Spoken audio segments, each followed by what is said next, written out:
മുണ്ടക്കൈ ചൂരൽമല ദുരന്തമുണ്ടായിട്ട് ഇന്ന് ഒരു കൊല്ലം തികയുകയാണ്. കഴിഞ്ഞ കൊല്ലം ഇതേ ദിവസം ഉരുളെടുത്ത ഒരു കൂട്ടം മനുഷ്യരുടെ ദുരവസ്ഥ 24 സംപ്രേഷണം ചെയ്തു.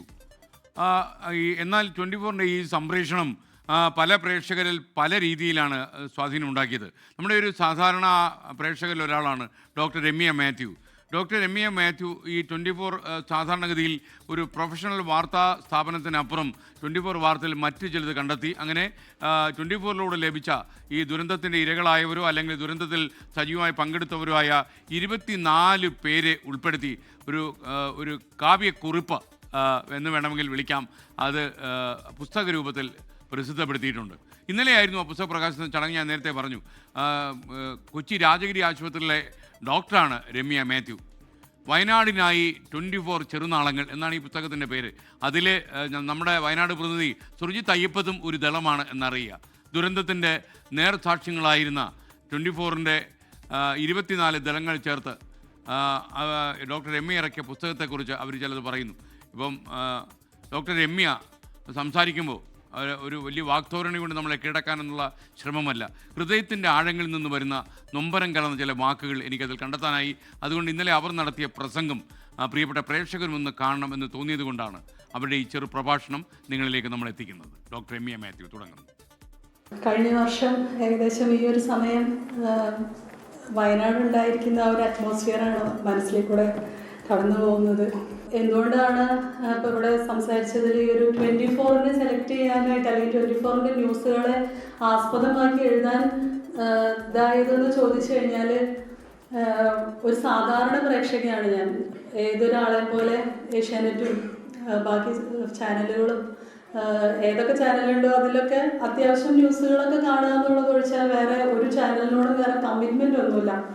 പക്ഷേ അന്നത്തെ ആ ലാൻഡ് സ്ലൈഡ് ഉണ്ടായപ്പം ഓരോ ന്യൂസ് കാണുമ്പം എന്നെ സ്ട്രൈക്ക് ചെയ്ത ഒരു കാര്യം എന്താണെന്ന് വെച്ചാൽ, ഉദാഹരണത്തിന് ഓപ്പണായിട്ട് പറയുകയാണെങ്കിൽ ഇതിനകത്ത് ഫസ്റ്റ് ചാപ്റ്റർ നീതു എന്ന് പറഞ്ഞ ആളാണ്. നീതു എന്ന് പറഞ്ഞ വിംസ് ഹോസ്പിറ്റലിലെ ഓപ്പറേഷൻസിലെ സ്റ്റാഫാണ്.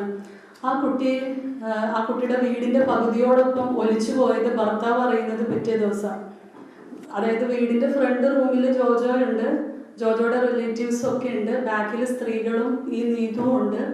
പിറ്റേ ദിവസം കറണ്ടില്ലല്ലോ, അപ്പോൾ വെട്ടം വീണ് നോക്കുമ്പോഴാണ് വീടിൻ്റെ പകുതി ഇല്ല, ആ പകുതിയിലുണ്ടായിരുന്ന നീതു ഉൾപ്പെടെയുള്ളവർ ഒലിച്ചു പോയി എന്ന് മനസ്സിലാക്കുന്നത്. ഈ ജോജോയെ ഇൻ്റർവ്യൂ ചെയ്യാൻ വേണ്ടിയിട്ട് പിറ്റേ ദിവസം പല ചാനലിലുള്ളവർ അവിടെ കടന്നു ചെല്ലുന്നുണ്ട്. ആ ഒരു മനുഷ്യന് നഷ്ടപ്പെട്ട് ഇരിക്കുന്ന അയാളുടെ അവസ്ഥ എന്താണ് എന്ന് അറിഞ്ഞിട്ട് വേണ്ടേ ഈ മൈക്ക് ഒന്ന് അയാളുടെ മുഖത്തേക്ക് കാണിക്കാനായിട്ട്. ഇതിനെപ്പറ്റി എന്താണ് പറയാനുള്ളതെന്നൊക്കെ ആ മനുഷ്യൻ്റെ അടുത്ത് ചോദിച്ചാൽ അയാൾക്ക് എന്താണ് അവിടെ പറയാൻ പറ്റുക. അപ്പം പക്ഷേ പലരും ഈ മൈക്ക് നീട്ടുമ്പം ഇയാൾ അസ്വസ്ഥനായിട്ട് മുഖം വെട്ടിക്കുന്നതായിട്ട് കണ്ടെങ്കിലും 24ലെ ആ ഒരു റിപ്പോർട്ടർ അയാളുടെ അടുത്ത് ചെന്നിട്ട് അയാളൊന്ന് ഇരിക്കുന്നുണ്ട്. ഇരുത്തിയിട്ട് തൊട്ടടുത്ത് ഇരുന്നിട്ട് ഓരോ കാര്യങ്ങളായിട്ട് ചോദിക്കുമ്പം ഞങ്ങൾ വന്നവർക്ക് വെള്ളം കൊടുത്തു, ഫ്രിഡ്ജിലുണ്ടായിരുന്ന ഐസ് അലിയിച്ചിട്ടാണ് വെള്ളം, കാരണം എല്ലാ സ്ഥലത്തും ചെളിവെള്ളമാണ്, അപ്പോൾ വെള്ളം തീർന്നു പോയായിരുന്നു, അപ്പോൾ ഈ ഐസ് ഉരുക്കി വെള്ളമാക്കിയിട്ടാണ് വീട്ടിൽ വന്നവർക്ക് വെള്ളം കൊടുത്തത് എന്നൊക്കെ ചെറുതായിട്ട് സംസാരിക്കാൻ തുടങ്ങാം.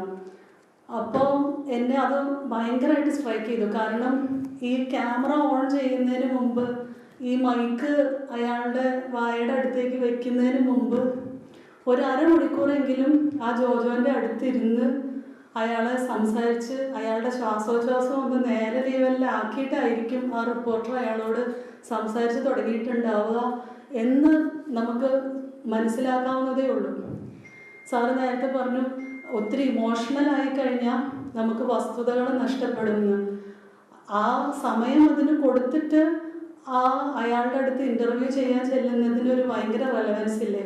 അപ്പോൾ ആ ഒരു മനുഷ്യത്വത്തോടു കൂടിയാണ് ആ ഇൻ്റർവ്യൂസൊക്കെ അവിടെ ഇരിക്കുന്ന എല്ലാവരുടെയും എടുക്കുന്നത് എന്ന് ഈ കമ്പയർ ചെയ്ത് നോക്കുമ്പം എനിക്കങ്ങനെ തോന്നി. അതിനുശേഷമാണ് ഈ ന്യൂസിനെ ഞാൻ ഫോളോ ചെയ്യാനായിട്ട് തുടങ്ങിയത്. അതിലിതുപോലത്തെ പല കാര്യങ്ങളും കണ്ടെങ്കിലും ഒരു ആഗ്രഹം മനസ്സിലുണ്ടായിരുന്നത് കുറച്ച് നാൾ കഴിയുമ്പം ഇപ്പം ഉണ്ടായ ഈ പ്രളയം പോലെ തന്നെ വാർത്തകളുടെ ഒരു പ്രളയം ഉണ്ടാവും. ഇപ്പം നമ്മളിവിടെ സ്പെൻഡ് ചെയ്ത ഈ 1 മണിക്കൂറിൽ തന്നെ ഒരു 10,000 ന്യൂസ് പല സ്ഥലത്തായിട്ട് നടന്നു കഴിഞ്ഞു. നമ്മൾ കേൾക്കാത്ത ന്യൂസുകൾ, വാർത്തകളുടെ ഒരു കുത്തൊഴുക്കാണ് ഓരോ ദിവസവും. അപ്പോൾ ഒരു വർഷം അല്ലെങ്കിൽ കുറച്ച് നാൾ കഴിയുമ്പോഴത്തേക്ക് വയനാട് ഉണ്ടായതും പയ്യെ ഡിസപ്പിയർ ആവാൻ തുടങ്ങും. പക്ഷെ ഒരിക്കലും ഡിസപ്പിയർ ആകാൻ പാടില്ലാത്ത ടൈപ്പ് പല കാര്യങ്ങളും അവിടെ സംഭവിച്ചിരുന്നിരുന്നു. നമ്മുടെ സയൻസിന് എക്സ്പ്ലെയിൻ ചെയ്യാൻ പറ്റാത്തത്, നമ്മുടെ ചുറ്റുപുറത്തും പെട്ടെന്ന് നമുക്ക് എക്സ്പ്ലെയിൻ ചെയ്യാൻ പറ്റാത്ത പല കാര്യങ്ങളും നടന്നു. അതിലൊന്നാണ് ആ മുത്തശ്ശിയും കൊച്ചുമകളും കൂടെ ഒരു മലയിലേക്ക് ഓടി ഒരു ആനയുടെ അടുത്തൊക്കെ നിൽക്കുക എന്ന് പറയുന്നത്. അന്ന് എഴുതിയത് പിന്നീട് ഒന്ന് ഉരുക്കി വാർത്ത് അരിച്ചെടുത്ത് അവസാനം ഒരുപാട് കഥാപാത്രങ്ങളെ 24 അവതരിപ്പിച്ചു. എങ്കിലും നമുക്കെല്ലാം ഉൾപ്പെടുത്താനായിട്ടുള്ളതിൻ്റെ ഒരു സമയവും എല്ലാത്തിൻ്റെയും കുറവുകൊണ്ട് അതിൽ നിന്ന് തിരഞ്ഞെടുത്ത ഒരു 24 ക്യാരക്ടേഴ്സിനെ വെച്ചിട്ടാണ് ഈ ബുക്ക് തയ്യാറാക്കിയത്.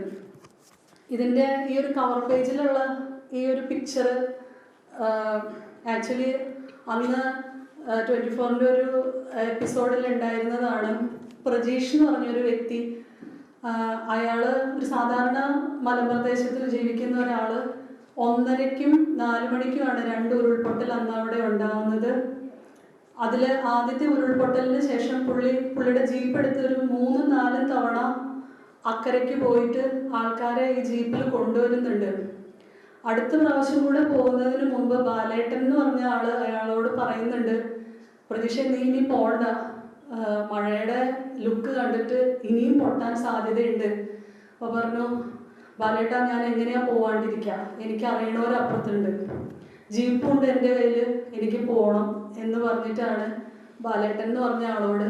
ആ ബാലേട്ടൻ തന്നെയാണ് പിറ്റേ ദിവസം 24-ന് കൊടുത്ത ഇൻ്റർവ്യൂവിൽ ഈ കാര്യം പറയുന്നത്, അപ്പുറത്തേക്ക് പോകുന്നത്. അങ്ങനെയാണ് 4 മണിക്കുള്ള 2ാമത്തെ പൊട്ടലിൽ പിന്നീട് പുള്ളി അയാളെ കണ്ടിട്ടില്ല. അയാളുടെ ജീപ്പ് പിന്നീട് കണ്ടെത്താനായിട്ട് കഴിഞ്ഞു. പക്ഷെ ബാലേട്ടന് ഉറപ്പായിരുന്നു ഇത് അപകടത്തിലേക്കായിരിക്കും എന്നുള്ളത്. ദൂരേക്ക് നോക്കുമ്പം ഒരു ടോർച്ച് വെട്ടം ഒഴുകി പോകുന്നത് കണ്ടിരുന്നു എന്ന് പറയുന്നു. അപ്പോൾ അതൊരു പക്ഷെ അയാളുടെ ഉള്ളിലുള്ള ഭയത്തിൽ നിന്ന് അയാൾക്ക് ചിലപ്പോൾ തോന്നിയത് പോലും ആയിരിക്കാം. SKNൻ്റെ അടുത്ത് ഈ കാര്യങ്ങൾ പറഞ്ഞപ്പോൾ SKN അത് സുർജിത്തിനെ അറിയിക്കുകയും സുർജിത്തിൻ്റെ ഹെൽപ്പോടുകൂടെ ഞാനും റിമറ്റും അവിടെ വയനാട് പോകാൻ ഇടയാവുകയും ചെയ്തു. അത് കുറച്ച് മാസങ്ങൾ കഴിഞ്ഞിട്ടാണ്. പക്ഷെ അപ്പോഴും അവിടെ ഇങ്ങനെ കെട്ടി പോലീസൊക്കെ ബ്ലോക്ക് ചെയ്യുകയൊക്കെ ഉണ്ടായിരുന്നു. പക്ഷേ 24-ൻ്റെ ആ ഒരു ഇതിൽ സുർജിത്തിൻ്റെ ഹെൽപ്പോടുകൂടെ അവിടെ പോകാനായിട്ട് പറ്റി. 24-നോട് ഒരിക്കൽ കൂടെ നന്ദി പറയുകയാണ്. എല്ലാ ദിവസവും നേരത്തെ പറഞ്ഞതുപോലെ ബ്രേക്ക്ഫാസ്റ്റിൻ്റെ സമയത്ത് SKN ഞങ്ങളുടെ വീട്ടിലുണ്ട്. ഒത്തിരി വീടുകളിലുള്ളതുപോലെ ഞങ്ങളുടെ വീട്ടിലുമുണ്ട്. അപ്പോൾ ഈ ഒരു കൺസെപ്റ്റുമായിട്ട് മുന്നോട്ട് പോകാൻ ഒരു പ്രേരണ തന്നത് ഈ ഒരു 24-ൻ്റെ ആ ഒരു സ്പൈക്ക് തന്നെയാണ്. അതിനൊത്തിരി നന്ദി പറയുന്നു.